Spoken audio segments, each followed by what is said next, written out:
Hello students, physics with DS Rajput में आपका स्वागत है। और अपना सेकंड चैप्टर चल रहा है, फर्स्ट यूनिट चल रही है। यूनिट का नाम है आपका स्थिर वैद्युत की और चैप्टर का नाम है आपका गाउस का नियम। सेकंड चैप्टर है आपका। इस चैप्टर में विद्युत फ्लक्स और गाउस के नियम पे अपन चर्चा करते हैं और इस चैप्टर के 2 लेक्चर मैं आपको बता चुका हूँ और ये आपका 3rd लेक्चर है, ठीक है ना।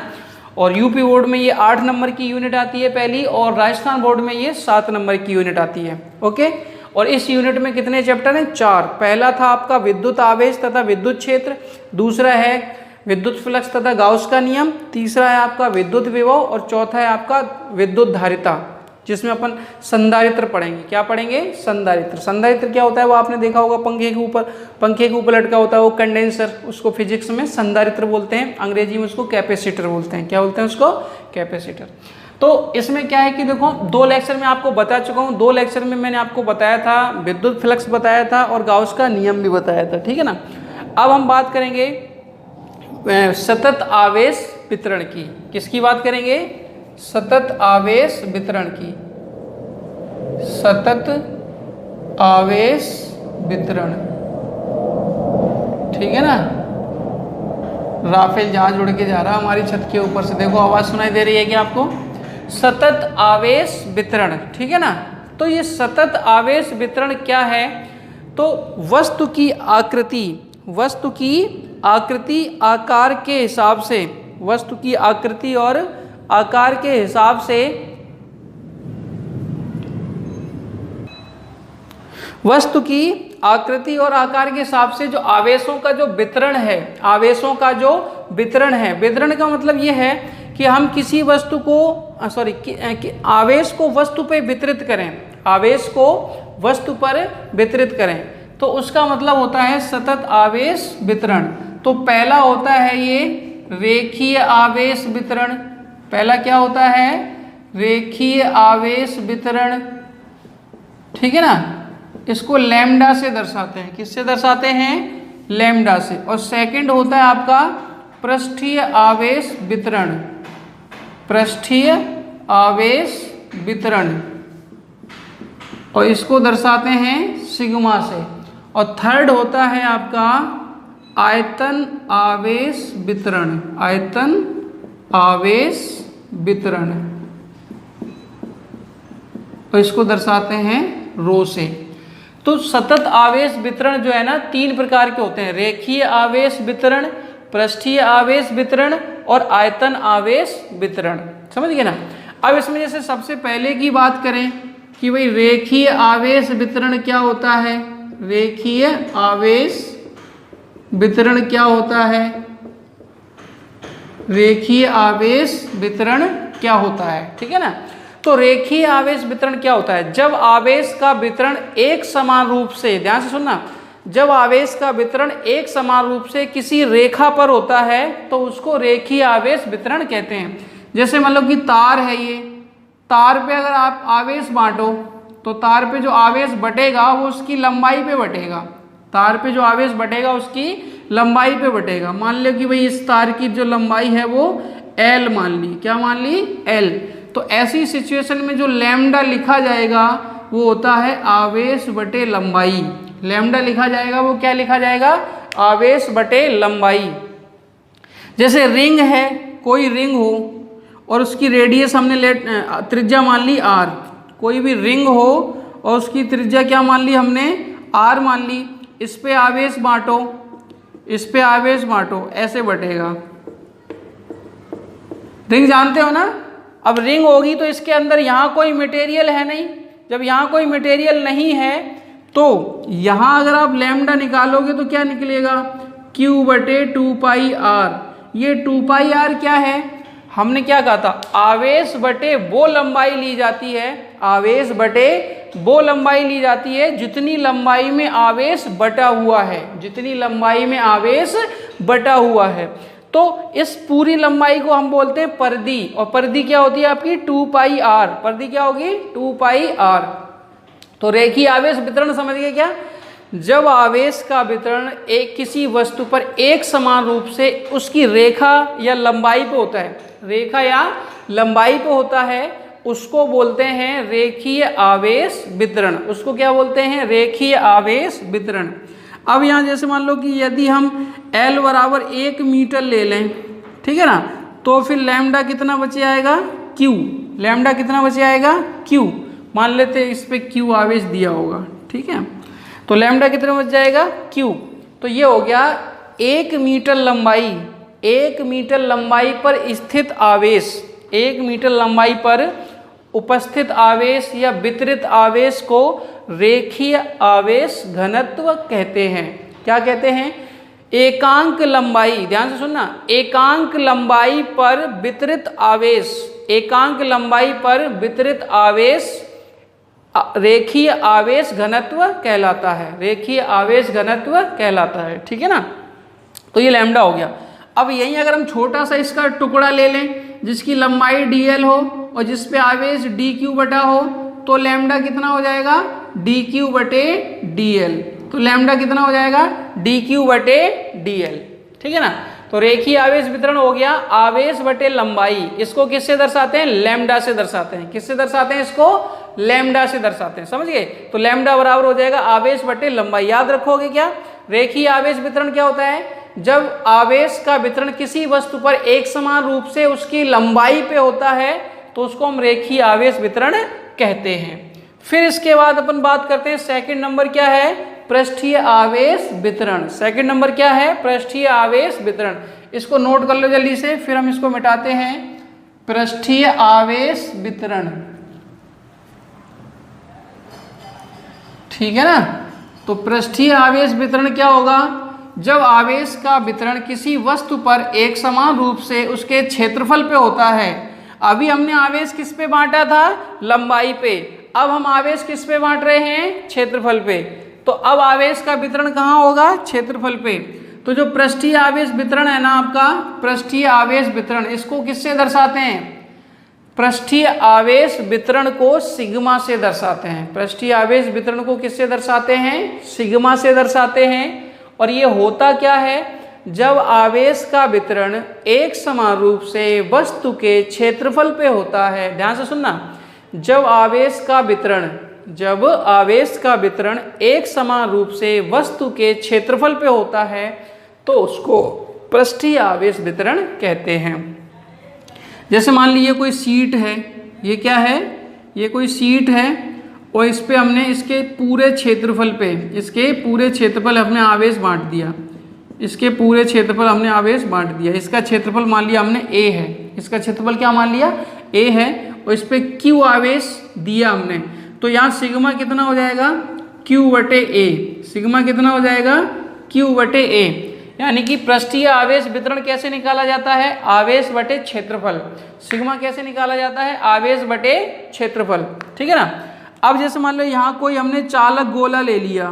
क्या ले लिया? चालक गोला। अब यहाँ आपको पता, आप सोच रहे होगे सर आपने रिंग भी वैसे ही बनाई थी, गोला भी वैसे ही बना रहे हो, तो बेटा बोर्ड पे ऐसा ही बन पाएगा, ठीक है ना। तो चालक गोला हो और आप इसको आवेश दे दें। क्या दे दें? आवेश दे दें। तो इसका जो आवेश फैलेगा, इस पे जो आवेश फैलेगा वो इसकी पूरी लंबाई पे पूरे क्षेत्रफल पे फैलेगा।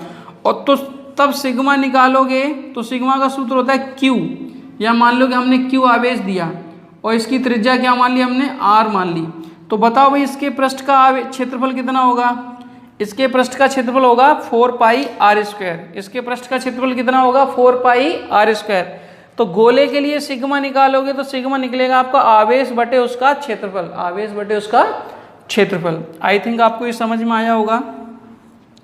और अगर हम यहाँ कोई छोटा सा अल्पांश ले लें जिसका क्षेत्रफल dA है, जिसपे हमने dq आवेश मान रखा है, तो फिर यहाँ सिग्मा कैसे निकालोगे? dq बटे dA। यहाँ सिग्मा कैसे निकालोगे? dq बटे dA। तो सिग्मा है क्या? पृष्ठीय आवेश वितरण। कैसे परिभाषित करोगे? कैसे परिभाषित करोगे? पृष्ठीय आवेश वितरण जो है ना, जब आवेश का वितरण एक समान रूप से वस्तु के क्षेत्रफल पे होता है तो उसे पृष्ठीय आवेश वितरण कहते हैं। एक चीज और रह गई पहले वाले में। पहले वाला क्या था? लैम्डा बटे क्या था? Q बटे लंबाई।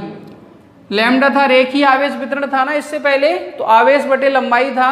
अगर हम लैम्डा का मात्रक पूछें, लैम्डा का क्या पूछें? मात्रक। तो ऊपर आवेश है, नीचे लंबाई है। आवेश का मात्रक कूलाम, लंबाई का मात्रक मीटर, तो कूलाम प्रति मीटर, कूलाम प्रति मीटर। और लैम्डा की विमा पूछें आपसे, लैम्डा की विमा, तो ऊपर आवेश है, आवेश की विमा होती है AT, और m लंबाई की विमा होती है L, तो ये हो जाएगा L माइनस AT। ऐसे लिख लेना उसको, ठीक है ना।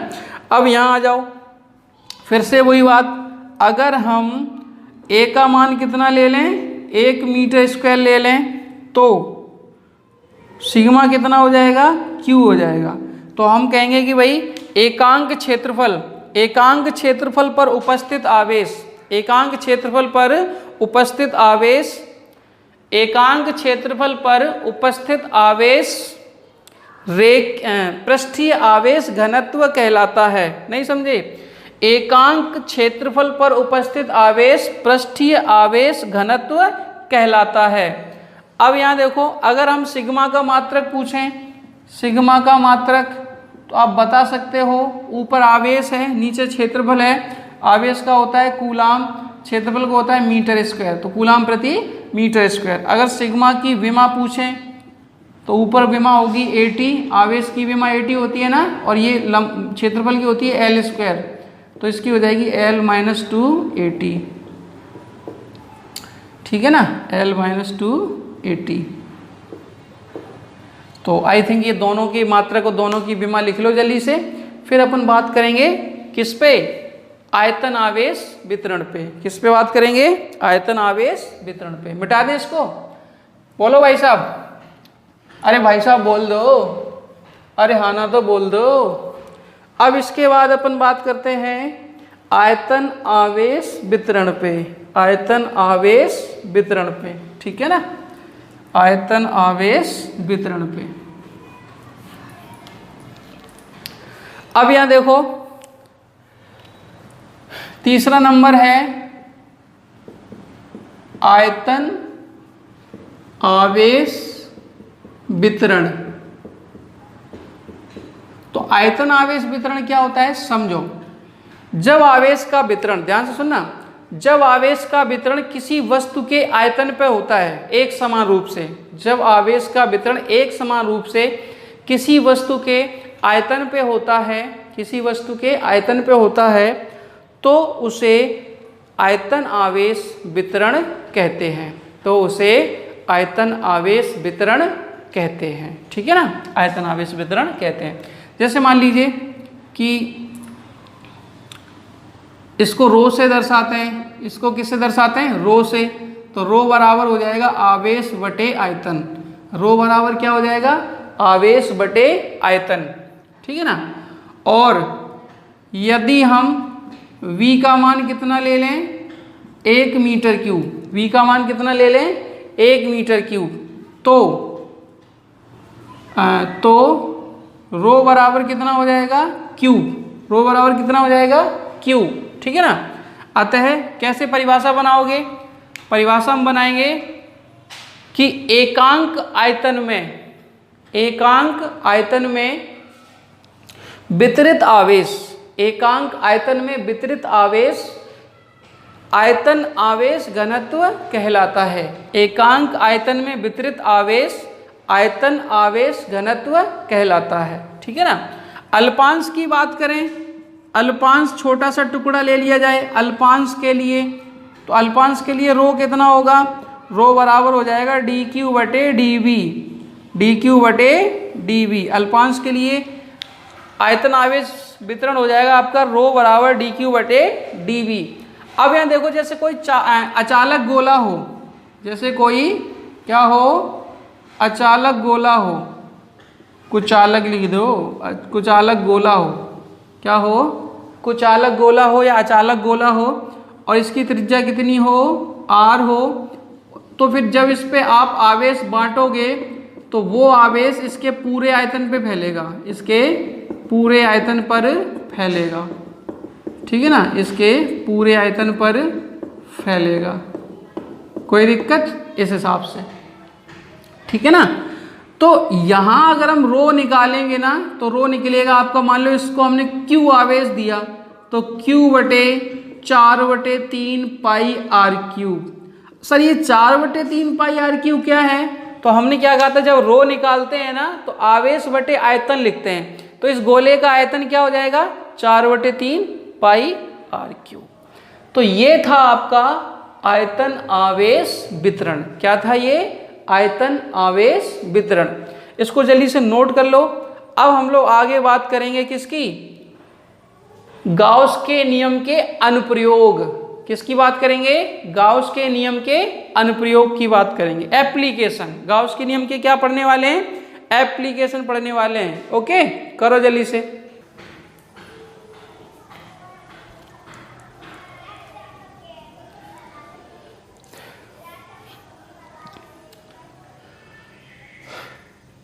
अब हम बात करते हैं गाउस के नियम के अनुप्रयोग की, ठीक है ना। तो गाउस के नियम के अनुप्रयोग हैं 3 4 5 अपने सिलेबस में, वो सब पढ़ेंगे अपन। और यूपी बोर्ड में थोड़े कम हैं, राजस्थान बोर्ड में सारे हैं, तो वो सारे पढ़ा दूंगा मैं, ठीक है ना, देख लेना अपने हिसाब से। तो पहला अनुप्रयोग क्या है? अनंत लंबाई। अनंत लंबाई के आवेशित तार। एक अनंत लंबाई का आवेशित तार है। जैसे मान लो कि हमने यहाँ एक तार मान लिया और ये कैसा है? अनंत लंबाई का है, और ये कैसा है? आवेशित है। तो हमने इस पे प्लस आवेश बांट दिया। क्या बांट दिया? प्लस आवेश बांट दिया, ठीक है ना। मान लिया कि भाई XY क्या है? तार है, और हमने इसको प्लस आवेश दे दिया।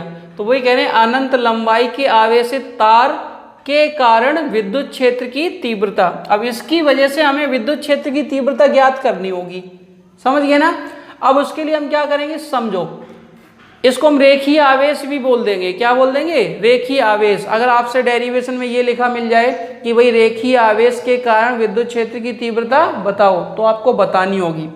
तो हम कैसे करेंगे इसको सॉल्व? अब आपको पता है कि भाई विद्युत क्षेत्र की तीव्रता सदिश राशि होती है। कैसी राशि होती है? सदिश राशि होती है ना। तो आपको क्या करना होगा कि डायरेक्शन पता करनी है। सबसे पहले डायरेक्शन पता चल जाएगी तो सॉल्यूशन थोड़ा सा आसान हो जाएगा। तो उसके लिए हमने क्या किया, इससे इसके बिंदु O से R दूरी पर एक बिंदु ले लिया हमने P, और इस बिंदु P पे हमें निकालनी है विद्युत क्षेत्र की तीव्रता। हमने इस तार पे एक अल्पांश लिया, तो इस अल्पांश पे प्लस आवेश होगा। प्लस आवेश की वजह से विद्युत क्षेत्र की तीव्रता की डायरेक्शन क्या होती है? आवेश से दूर की ओर। तो ये डायरेक्शन होगी किसकी? DE वेक्टर की। एक अल्पांश यहाँ लिया, इसकी वजह से विद्युत क्षेत्र की तीव्रता की जो डायरेक्शन होगी वो इधर होगी, ठीक है ना। इस हिसाब से DE, तो इनका रिजल्ट इधर आ जाएगा। इनका रिजल्ट इधर आ जाएगा, समझ गए ना। अब इसमें देखो, इसको अगर हम थीटा मानेंगे ना तो ये भी थीटा होगा, क्योंकि ये दोनों भुजाएं कैसी होंगी? बराबर होंगी। और ये थीटा होगा तो ये भी थीटा, ये थीटा होगा तो ये भी थीटा होगा। होगा कि नहीं होगा? DE का नीचे घटक क्या हो जाएगा? DE cos theta. इधर क्या हो जाएगा? DE sin theta. इधर आ जाओ, DE का इधर घटक क्या हो जाएगा? DE cos theta. और नीचे क्या हो जाएगा? नीचे हो जाएगा आपका DE sin थीटा। E यहाँ पे विद्युत क्षेत्र की तीव्रता है। E क्या है? विद्युत क्षेत्र की तीव्रता। अब यहाँ देखो DE sin theta, DE sin theta परिमाण में समान होंगे, दिशा में विपरीत होंगे, तो ये दोनों एक दूसरे को निरस्त कर देंगे। और DE cos थीटा इनकी डायरेक्शन सेम है, तो ये एक दूसरे को ऐड कर लेंगे, मतलब जुड़ जाएंगे, ये आपस में जुड़ जाएंगे। तो होगा क्या? इस तार की वजह से जो विद्युत क्षेत्र की तीव्रता की जो दिशा होगी वो सिर्फ और सिर्फ इधर होगी, ना ऊपर होगी ना नीचे होगी। तो इससे हमें डायरेक्शन पता चल गई कि अगर तार ऐसा रखा होगा तो चुंबकीय क्षेत्र विद्युत क्षेत्र की दिशा या तो इधर होगी या इधर होगी या इधर होगी या इधर होगी, ना ऊपर होगी ना नीचे होगी। ऊपर नीचे तो होगी ही नहीं। क्यों? क्योंकि कट रहे हैं घटक। तो देखो घटक कट रहे हैं कि नहीं कट रहे? कट रहे हैं, ठीक है ना। इस हिसाब से अब आपको पता है कि भाई हमें गाउस का नियम लगाना है। तो जब गाउस का नियम लगाना है तो गाउस का नियम बंद पृष्ठों के लिए लगता है। मतलब हमें आवेश को बंद करना है, आवेश को क्या करना है, बंद करना है, ठीक है ना। तो क्या करोगे, हमने क्या किया, ये तार ले लिया था, इसको आवेश दे दिया था, ठीक है ना। तो हमने इसको एक बेलन में बंद कर लिया। किस में बंद कर लिया, एक बेलन में बंद कर लिया। बेलन जानते हो ना, मार खाओ कभी बेलन से, एल लंबाई का, एल लंबाई का बेलन लिया। अब इस बेलन के बेटा 3 पृष्ठ क्षेत्रफल हैं, एक ऊपर वाला है इसको S1 मान लिया, एक नीचे वाला इसको S2 मान लिया, एक ये वाला S3 मान लिया, ठीक है ना। S1 के क्षेत्रफल की डायरेक्शन कहाँ है, ऊपर, A1 मान लो, अगर दिक्कत हो तो A1 A2 मान लो, ठीक है ना। क्या मान लो, A1 A2 मान लो, A3 मान लो। क्षेत्रफल को A से भी दर्शा सकते हैं, S से भी दर्शा सकते हैं, जैसा आपकी बुक में लिखा हो वही मान लो, A मान लो। चलो, तो ऊपर की डायरेक्शन DA की हो गई और इधर डायरेक्शन क्या हो गई, E की। इधर डायरेक्शन किसकी है, विद्युत क्षेत्र की तीव्रता की टोटल डायरेक्शन इधर ही है, ठीक है ना। यहाँ हमने एक R दूरी पर एक अल्पांश लिया था, इस अल्पांश के क्षेत्रफल की दिशा इधर होगी और E की दिशा इधर होगी, ठीक है ना। ये दूरी R होगी, ये O था बिंदु। यहाँ एक अल्पांश लिया, उसके क्षेत्रफल की डायरेक्शन नीचे होगी और यहाँ विद्युत क्षेत्र की डायरेक्शन इधर होगी। विद्युत क्षेत्र की डायरेक्शन तो हर जगह ऐसी ही है, ठीक है ना। अब यहाँ 3 क्षेत्रफल हो गए। अब अगर हम यहाँ पे विद्युत फ्लक्स की परिभाषा लगाएं, क्या लगाएं, विद्युत फ्लक्स की परिभाषा से, ठीक है ना। तो यहाँ विद्युत फ्लक्स की परिभाषा क्या होगी भाई, फाई सफिक्स ई बंद समाकलन E vector dot DA vector, समीकरण 1 डाल दो इसको। अब देखो यहाँ डीए है तो यहाँ समाकलन किसके सापेक्ष होगा, क्षेत्रफल के सापेक्ष होगा। समाकलन किसके सापेक्ष होगा, क्षेत्रफल के सापेक्ष होगा। तो यहाँ क्षेत्रफल अपने पास कितने, 3, A1 A2 A3। तो हम इस समाकलन को 3 हिस्सों में तोड़ लेंगे। इस समाकलन को कितने हिस्सों में तोड़ लेंगे, 3 हिस्सों में तोड़ लेंगे इस हिसाब से। E D A cos theta यहाँ A1 हो जाएगा, प्लस यहाँ क्या हो जाएगा A2 E D A cos theta, plus A3 E D A cos theta. दिख रहा है क्या आपको, ये नीचे जो लिखा है वो दिख रहा है क्या, बोलो भाई। हाँ दिख रहा है, ठीक है ना। फिर इसके बाद अपन क्या करेंगे, समझो। यहाँ जो थीटा है ना, ये थीटा ये किस किस के बीच का है, ई और डी ए के बीच का। ये थीटा किस किस के बीच का है, ई और डी ए के बीच का, ठीक है ना। तो ई और डी ए के बीच का कोण है, तो A1 के लिए ये कोण कितना होगा, 90 डिग्री। A1 यहाँ देखो ना आप, A1 के लिए कोण कितना होगा, ये थीटा 90 होगा। A2 के लिए थीटा 0 होगा। A3 के लिए थीटा कितना होगा, 90 होगा। A3 के लिए, ये A3 है, A3 के लिए थीटा 90 और यहाँ दोनों की डायरेक्शन सेम है तो 0। तो जरा फाई सफिक्स ई कितना बच गया भाई, यहाँ 90 रखोगे, cos 90 का मान 0 होता है तो ये गुणा करके सब पूरा 0 हो जाएगा। और यहाँ A2 E D A cos 0 का मान 1 होता है और ये 0। अब क्या करोगे, ई बाहर आ जाएगा, अंदर बच जाएगा A2 और DA। अब DA है छोटा सा अल्पांश ये, और इसका समाकलन कर रहे हैं।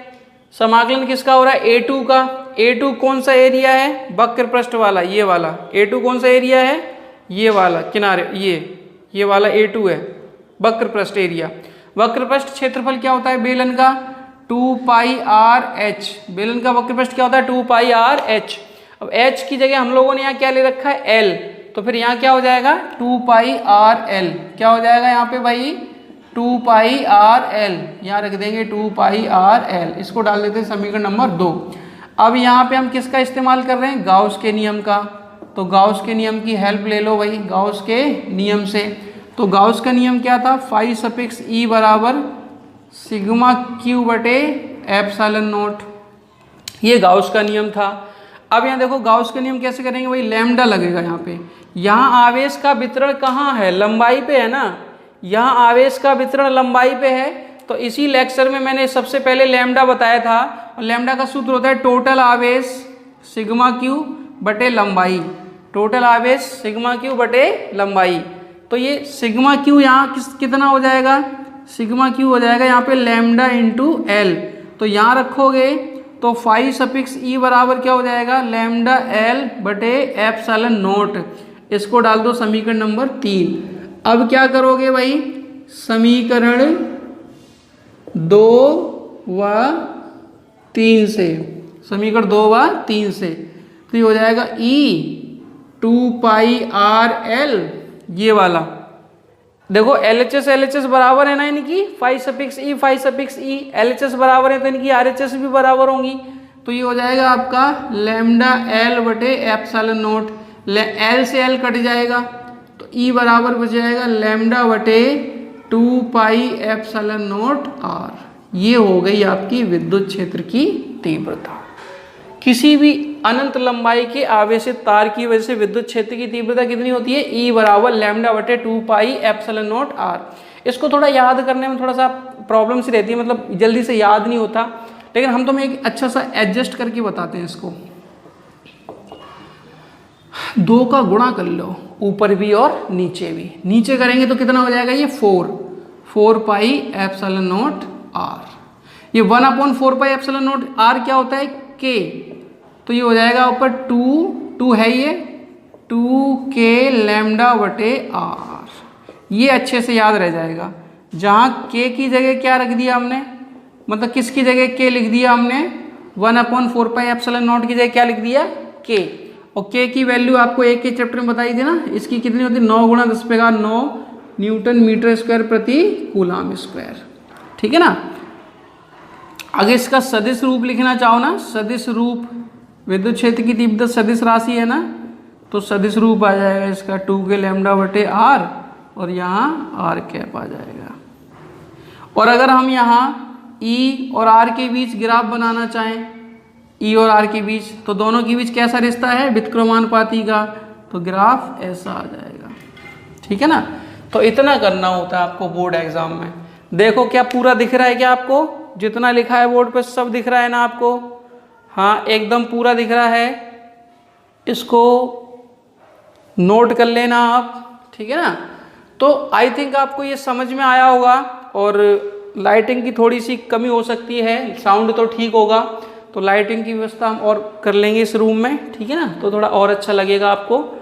तो ठीक है, आज के लिए इतना ही, मिलते हैं अगले वीडियो में, तब तक के लिए धन्यवाद। अगर आपको ये वीडियो अच्छा लगा हो तो इसको लाइक करें, ज़्यादा से ज़्यादा शेयर करें, और चैनल को सब्सक्राइब करना ना भूलें। Okay, thank you.